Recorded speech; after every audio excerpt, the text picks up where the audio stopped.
क्या आप जानते हैं किसी भी हेयर सप्लीमेंट का सेवन 3 महीने से ज्यादा नहीं करना चाहिए।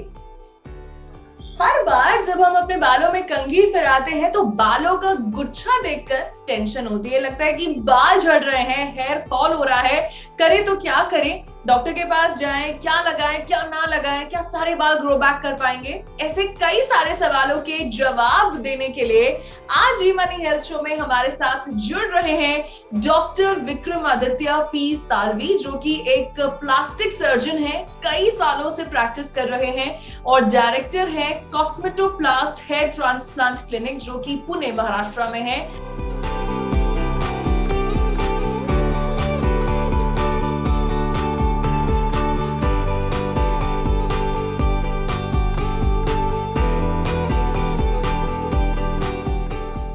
And Dr. Vikramaditya, we welcome you to G Money Health Show. Thank you, Neha. I'm so happy to join your show. We are glad to have you, sir. तो आज जब हेयर फॉल की बात है, हमने सारी प्रॉब्लम्स जो हैं हम उनके बारे में बात नहीं करेंगे, हम बात करेंगे ट्रीटमेंट यानी कि सॉल्यूशंस की। तो सर आप ये बताइए कि how is hair fall treated, hair fall का इलाज कैसे होता है? So हेयर फॉल बेसिकली जब भी हम लोग किसी भी पेशेंट का हेयर फॉल का ट्रीटमेंट शुरू करते हैं तो I like to go into the basics कि पेशेंट का हेयर फॉल क्यों हो रहा है। तो कोई पेशेंट्स में हार्मोनल कारणों की वजह से हो सकता है, कोई पेशेंट्स का फैमिली में ट्रेंड हो सकता है कि उनके जेनेटिक्स वैसे है जाके उनका बाल गिर रहा है, या फिर ऐसा हो सकता है कि ड्यू टू न्यूट्रिशनल कॉजेज, या फिर कहीं पे उनके यहाँ पे पानी बहुत ज्यादा हार्ड है, कई जगह पे कुएं का पानी रहता है, बोरवेल का पानी रहता है, तो ऐसे जगहों में हेयर फॉल बहुत ज्यादा होता है। तो in these cases we try to treat the actual cause. तो अगर हम कुछ उनके न्यूट्रिशन में कुछ बदलाव ला सकते हैं तो उससे हेयर फॉल उनका इम्प्रूव होगा। अगर नहीं हो सकता है तो हम उन्हें कुछ विटामिन या मिनरल्स की कॉम्बिनेशन दे सकते हैं जिससे कि हेयर फॉल उनका कम हो जाएगा। And if all of this doesn't work, we have different modalities, जैसे कि पीआरपी ट्रीटमेंट्स है या विटामिन के टैबलेट्स है या कुछ सीरम्स होते हैं जिससे हम लोग उनका हेयर फॉल काफी हद तक इम्प्रूव कर सकते हैं। ओके, सो कॉज के हिसाब से होता है इलाज। अच्छा सर, एक और चीज जो कि आजकल मैं बोलूंगी एक ऐसा नाम है जो किसी परिचय का मोहताज नहीं है, जिसको भी हेयर फॉल होता है, मिनॉक्सिडिल एक बड़ा ही कॉमन एक सोल्यूशन है जो दिया जाता है, क्योंकि सबसे पहले तो कोई भी डॉक्टर हेयर ट्रांसप्लांट नहीं बताते हैं। तो अब आप ये बताइए कि अगर किसी ने मिनॉक्सिडिल लगाना स्टार्ट किया है अपने थिनिंग पैचेस में, बॉल्ड पैचेस में, अब उसके क्या नुकसान है? क्या वो लंबे समय तक लगा सकते हैं या उसे भी क्विट कर देना होता है? देखिए, मिनॉक्सिडिल एक वंडर ड्रग है बाल बचाने के लिए और बालों का लेंथ बढ़ाने के लिए, या फिर जिसको हेयर फॉल हो रहा है उसके लिए। बट मिनॉक्सिडिल का प्रॉब्लम ऐसा है कि जब तक आप लगा रहे हो तब तक वो बाल अच्छे आएंगे। आप जैसे ही मिनॉक्सिडिल बंद कर दोगे, जो भी बाल आपका आया हुआ है वो पूरी तरह से गिर सकता है। मतलब आप अगर समझो 20 साल तक आप कंटिन्यूसली मिनॉक्सिडिल लगा रहे हो और सपोजिंग आप एक वेकेशन पे चले जाते हो जहाँ पे आप मिनॉक्सिडिल का बॉटल ले जाना भूल गए और आप 15 दिन के वेकेशन के बाद में आ जाओगे, तो जो 20 साल का आपका ग्रोथ आया हुआ है वो 15 दिन में चला जाएगा। सो मिनॉक्सिडिल का treatment is not the first line of treatment. Minoxidil should be used only in people जो बाकी सारे ट्रीटमेंट्स को रेजिस्टेंट हो चुके हैं, तो ऐसे लोगों में ही मिनॉक्सिडिल का ट्रीटमेंट होना चाहिए। बट दैट बीइंग सेड, काफी सारे हेयर ट्रांसप्लांट क्लिनिक्स या काफी सारे hair clinics they will use minoxidil immediately, कि कोई भी पेशेंट आया उसको मिनॉक्सिडिल दे दो, बाल तो आ ही जाएगा। But we try to give the treatment in such a way कि जो बाल आया है should be independent of taking medicine and it should not be temporary, it should be permanent hair solution. तो सर मिनॉक्सिडिल में एक भी दिन का ब्रेक नहीं देना होता? So minoxidil you should not give a break. Minoxidil का maximum duration of break can be up to 5 days. But if you start giving breaks like this, eventually the hair will all fall. सारा जो बाल आया हुआ है वो गिर जाएगा. So as far as possible you should not have a break. तो sir when patients come to you, आप अगर आपके पास अब कोई 17 साल की लड़की आई है या फिर कोई 19 साल का लड़का है, क्या आप उन्हें भी फर्स्ट लाइन ऑफ ट्रीटमेंट में मिनॉक्सिडिल देते हैं, हाँ या नहीं? एंड ऑल्सो सर आप जैसे आपने बोला कि कोई 20 साल से लगा रहा है, कोई भी चीज अगर हम आर्टिफिशियली इतने लंबे समय तक लगाते हैं उसके कुछ नुकसान होते हैं, तो क्या मिनॉक्सिडिल के कोई साइड इफेक्ट्स भी हैं?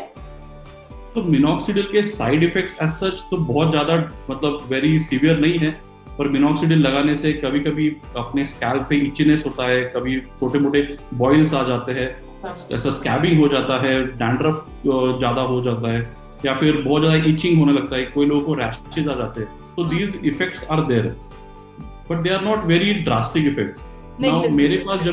मेरे पास अगर कोई पेशेंट आया जिसको हेयर फॉल का तकलीफ हो रहा है, जैसे आपने बताया कि कोई यंग फीमेल आई यहाँ पे, so I would not give minoxidil as the first line of treatment. मैं यूजुअली अगर पेशेंट्स ऐसे कोई आती है तो उनके लिए एक पीआरपी नाम की ट्रीटमेंट होती है, which is platelet rich plasma, और उसके साथ में कोई विटामिन जैसे कि बायोटिन विटामिन है, तो ये वाले ट्रीटमेंट्स हम लोग ज्यादा प्रीफर करते हैं, बिकॉज इससे आप मेन प्रॉब्लम को सॉल्व कर दोगे, ना कि just give temporary superficial treatment जिससे कि आपने लगाया और बाल आ गया। This will solve the problem itself कि हेयर फॉल नहीं होना चाहिए। तो आप जब भी पीआरपी ट्रीटमेंट करोगे तो आपका hair fall not temporary but permanently रुक जाएगा। And these treatments can be done for say about 6 months के लिए आपने कर दिया तो उसका लॉन्ग लास्टिंग इफेक्ट रहेगा, रादर देन हैविंग के मिनॉक्सिडिल थोड़े दिन लगाया और फिर बंद कर दिया तो बाल चला गया करके। तो सर जितने पेशेंट्स हैं, जैसे अगर कोई मिनॉक्सिडिल लगा रहा है और फिर वो पीआरपी कराता है, तो क्या उसे मिनॉक्सिडिल पे गैप देना पड़ता है, कैसे होता है? आप क्या प्री ट्रीटमेंट प्रोटोकॉल्स बताते हैं? तो मैं पीआरपी स्टार्ट करता हूं और उसके बाद में unless there is no result coming from PRP and other treatments, so last resort we give minoxidil. We don't give minoxidil as the first line of treatment. जहां पे मतलब कोई लोगों का हो सकता है कि बाकी किसी भी ट्रीटमेंट को अभी उनका रिजल्ट नहीं आ रहा है, in that case minoxidil remains as the last line of treatment, then we do use minoxidil. Okay, and sir minoxidil, PRP, अगर अब हम और आपसे ट्रीटमेंट्स जानना चाहें कि और क्या-क्या हेयर फॉल के ट्रीटमेंट ऑप्शंस हैं जो हमारे दर्शकों को भी पता चले, तो वो क्या-क्या हैं सर? तो हेयर फॉल से लेके कंप्लीट बॉल्डनेस तक अलग अलग ट्रीटमेंट्स किए जा सकते हैं। तो जब भी हेयर थिनिंग हो रहा है तो फर्स्ट लाइन में हम लोग सिर्फ बेसिक पीआरपी चालू करते हैं। बेसिक पीआरपी मतलब आप आपका ब्लड लेते हो, उसमें से सीरम को सेपरेट करके जो सीरम है उस सीरम के इंजेक्शंस करते हो। Then there is something called as an advance PRP.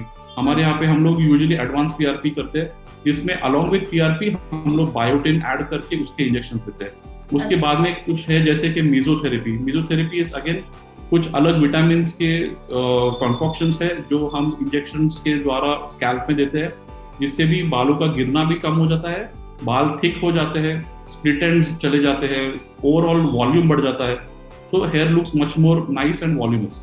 उसके बाद में जो लोगों को बॉल्डनेस हो रहा है उनके लिए we have treatments for hair transplant, and after hair transplant also we give some serums, tablets to continue those things.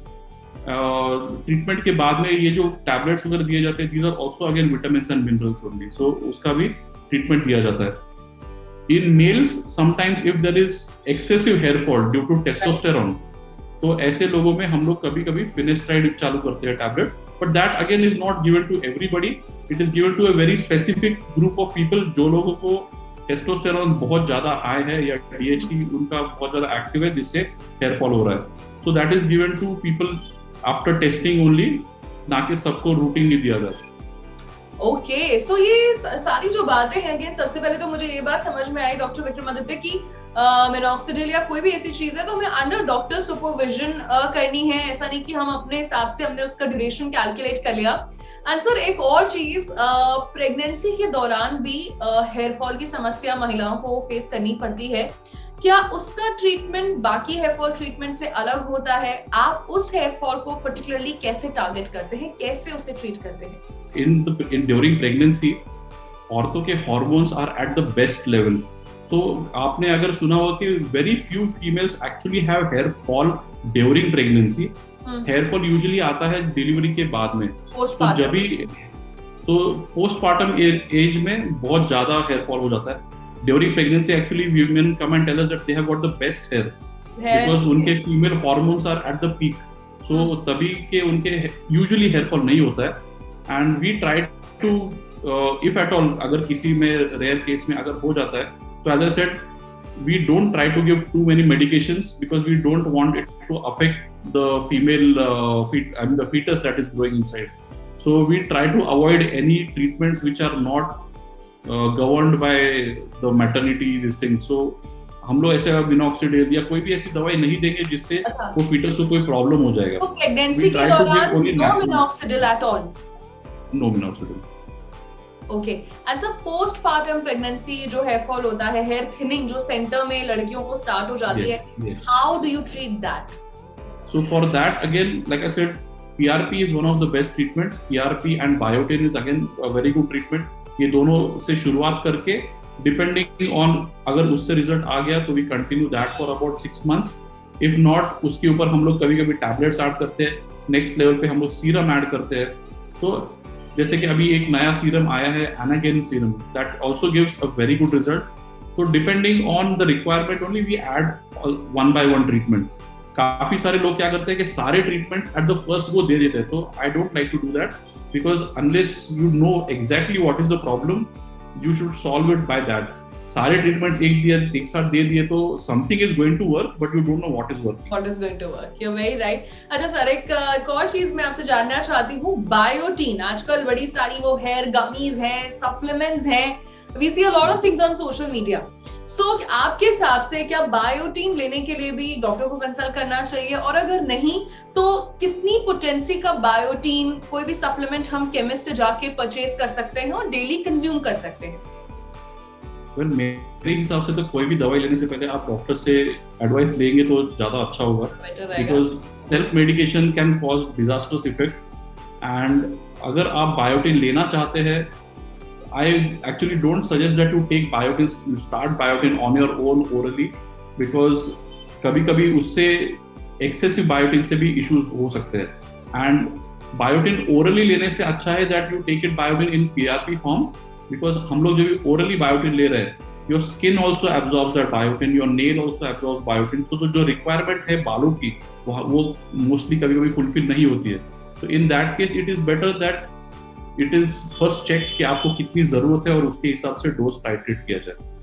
तो सर क्या बायोटीन लेवल्स भी मेजर करने का कोई टेस्ट आता है? आप कैसे इस चीज का किस पैरामीटर पर आप ये निष्कर्ष निकालते हैं? We can check. Yes, we usually check levels of different vitamins in this thing and then only we start with the medication.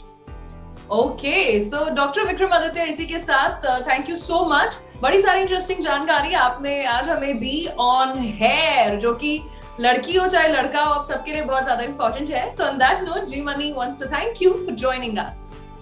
Thank you very much Neha, it was nice talking to you. तो ये थे doctor Vikramaditya जिन्होंने आज हमें बताया hair fall के treatments के बारे में. और आज हमने ये सीखा कि सेल्फ मेडिकेशन ना करें. सप्लीमेंट भी लेना है ना अगर, तो आप उसके लिए डॉक्टर की सलाह जरूर लें, क्योंकि एक्सेसिव ऑफ सप्लीमेंट्स भी आपके बालों को कर सकते हैं डैमेज. तो ऑन दैट नोट, मैं नेहा बजाज आपसे लेती हूँ इजाजत. मिलेंगे जी मनी हेल्थ शो के एक नए एपिसोड में with a new super specialist. Till then, take care of yourself and stay tuned for Zee Money health show. Bye bye.